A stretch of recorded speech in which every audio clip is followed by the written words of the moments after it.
Nakatakdang maglungsad ang North Korean government na isang rocket para magpadala umano ng satellite sa kalawakan. Ayon sa North Korea, bahagi ito ng isang lehitimong space program.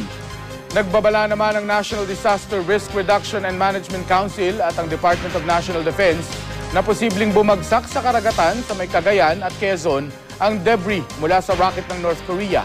Makibalita tayo kay Mav Gonzalez. Sa karagatang sakop ng Santa Ana sa Cagayan at Polillo Island sa Quezon, posible raw bumagsak ang ilang debris ng rocket na planong i-launch ng North Korea ngayong Abril. Ito ang inanunsyo ng NDRRMC sa idinaos na meeting kanina kasama ang ilang ahensya ng gobyerno. Base sa impormasyon mula sa Department of Foreign Affairs, ang coordinates o lokasyon kung saan posibleng mapunta ang debris ng rocket ay nasa 190 nautical miles northeast ng Santa Ana, Cagayan o 150 nautical miles east ng Polillo Island. Kaya payo ni Ramos, iwasan munang maglayag sa Eastern Seaboard mula April 12 hanggang 16. Ito ang mga araw kung kailan inaasahang mangyayari ang rocket launch. So the fishermen, yung mangingisda at yung mga kababayan, ay iwasan lang po muna ito yung karagatan.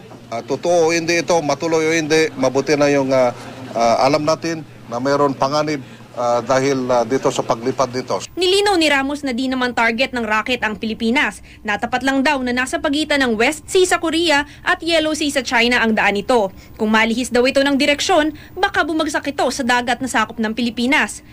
Do not touch yung debris. Para sa ganun, only the PNRI o Philippine Nuclear Research Institute do not touch puntahan ng PNRI through the assistance of the Philippine Air Force kung sa lupa ito. Pandagat ito, kung lumutang ito from the Coast Guard and the Philippine Navy. Sa impormasyong natanggap ng Philippine National Research Institute, wala namang nuclear component ang rocket. Nauna nang sinabi ng North Korea na gagamit ito ng rocket para mag-launch ng weather satellite. Pero ayon sa gobyerno ng Amerika at Japan, katulad lang ito ng ballistic missile test na labag daw sa United Nations Security Resolutions. Ayon naman kay Defense Secretary Volter Gazmin, bago mag-April 15 na 100th birth anniversary ng great leader at eternal president ng North Korea na si Kim Il-sung, posibleng i-launch ang rocket. The Americans gave us assurance that they will provide us the necessary information, no? Japan has already declared that they will shoot down the rocket once it passes through its territory. The South Korean government, and they will do the same. Mav Gonzalez, GMA News.